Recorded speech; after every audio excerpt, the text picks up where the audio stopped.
ಎಲ್ಲರಿಗೂ SK creative ಚಾನಲ್ಗೆ ಸ್ವಾಗತ. ನಂಬಿಕೆಯೇ ಶಕ್ತಿ. ಹಳೆಯ ಯುಗದಲ್ಲಿ ಕಾವೇರಿ ನದಿಯ ತಟದಲ್ಲಿ ಹರಿಹರ ಎಂಬ ಸುಂದರ ಗ್ರಾಮವಿತ್ತು. ಆ ಗ್ರಾಮದಲ್ಲಿ ಮೋಹನ್ ಎಂಬ ನಿರ್ಮಲ ಹೃದಯದ ಕೃಷಿಕನೊಬ್ಬನಿದ್ದನು. ಅವನ ಕುಟುಂಬ ನೂರಾರು ವರ್ಷಗಳಿಂದ ಕೃಷಿ ಮಾಡುತ್ತಾ ಜೀವನ ಸಾಗಿಸುತ್ತಿತ್ತು. ಮೋಹನ್ ಸತ್ಯವಂತನಾಗಿದ್ದನು.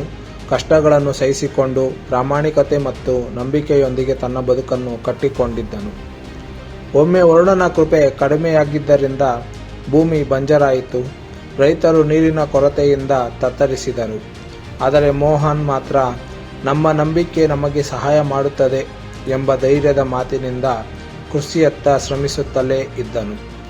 ಮಳೆಯ ಕೊರತೆಯಿಂದಾಗಿ ಊರಿನ ಜನರು ಹೊಲಗಳನ್ನು ಮಾರಿಕೊಂಡು ಬೇರೆ ಊರುಗಳಿಗೆ ತೆರಳಲು ಸಿದ್ಧರಾದರು. ಆದರೆ ಮೋಹನ್ ಮಾತ್ರ ನಾನು ಇಲ್ಲೇ ಇರುತ್ತೇನೆ, ಇದು ನಮ್ಮ ಊರು ಎಂದು ನಿರ್ಧರಿಸಿಕೊಂಡನು. ಹೊಲಕ್ಕೆ ಹೋದ ಮೋಹನ್ ಅಲ್ಲಿ ಹಗಲು ರಾತ್ರಿ ಶ್ರಮಿಸಿದನು. ಆ ಸಮಯದಲ್ಲಿ ಆ ಗ್ರಾಮಕ್ಕೆ ಗೋವಿಂದ ಎಂಬ ಶ್ರೀಮಂತ ವ್ಯಾಪಾರಿ ಬಂದನು. ಅವನು ತನ್ನ ಹಣದ ಆಸಕ್ತಿ ತೋರಲು ಮುಂದಾದನು. ಮೋಹನ್ನ ಬಳಿ ಬಂದು, ಈ ಬರಡು ಭೂಮಿಯಲ್ಲಿ ನೀನು ಏನನ್ನೂ ಬೆಳೆದರೂ ಅದು ಒಣಗಿ ಹೋಗುತ್ತದೆ. ನೀನು ಎಷ್ಟು ಶ್ರಮಪಟ್ಟರೂ ಫಲಪ್ರದವಾಗುವುದಿಲ್ಲ. ನಾನು ಈ ಭೂಮಿಯನ್ನು ಖರೀದಿಸಲು ಇಚ್ಛಿಸುತ್ತೇನೆ. ನನಗೆ ಈ ಭೂಮಿ ಬೇಕಾಗಿದೆ. ನೀನು ಬೇರೆ ಊರಿನ ದಾರಿ ಹಿಡಿದು ಹೋಗು ಎಂದು ಹೇಳಿದನು.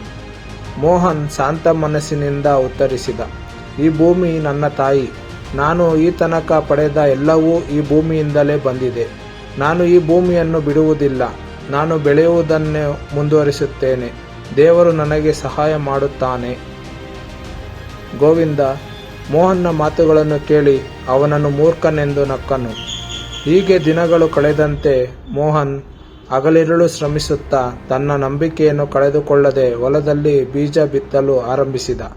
ಊರಿನ ಜನರು, ಈಗಲೂ ಮಳೆ ಇಲ್ಲ, ನೀನು ಎಷ್ಟು ಪ್ರಯತ್ನಿಸಿದರೂ ಫಲ ಬರುವುದಿಲ್ಲ ಎಂದು ಹೇಳಿದರು.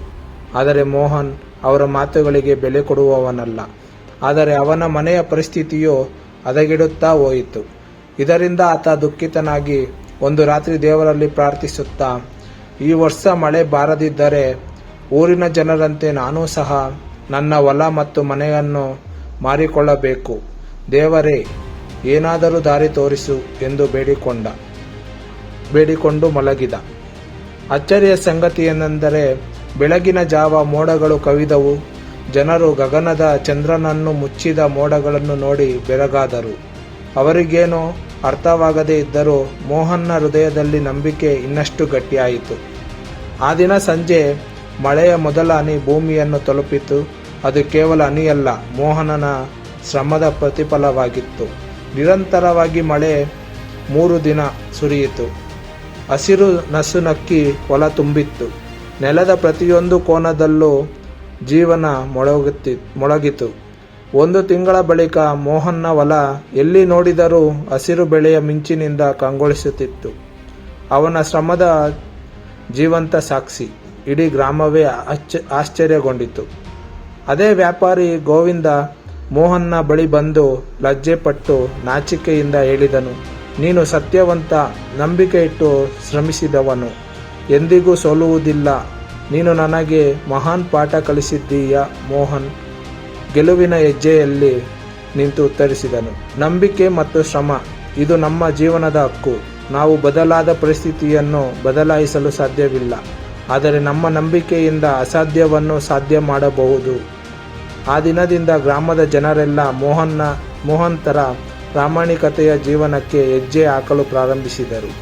ಪಾಠ: ನಮ್ಮ ನಂಬಿಕೆ ಮತ್ತು ಶ್ರಮ ಸತ್ಯವಾಗಿದ್ದರೆ ಅದು ಯಾವತ್ತೂ ನಮಗೆ ಜಯ ತರುತ್ತದೆ. ಯಾವಾಗಲೂ ಧೈರ್ಯವನ್ನು ಕಳೆದುಕೊಳ್ಳದೆ ನಂಬಿಕೆಯೊಂದಿಗೆ ಶ್ರಮಿಸುವುದರಿಂದ ನಮ್ಮ ನಂಬಿದ ದೇವರು ನಮಗೆ ದಾರಿ ತೋರುತ್ತಾನೆ. ಈ ಕತೆ ನಿಮಗೆ ಇಷ್ಟವಾಗಿದ್ದರೆ ಲೈಕ್ ಮಾಡಿ, ಕಮೆಂಟ್ ಮಾಡಿ. ಇನ್ನೊಂದು ಕಥೆಯೊಂದಿಗೆ ಮತ್ತೆ ನಿಮ್ಮನ್ನು ಭೇಟಿಯಾಗುತ್ತೇವೆ. ಧನ್ಯವಾದಗಳು.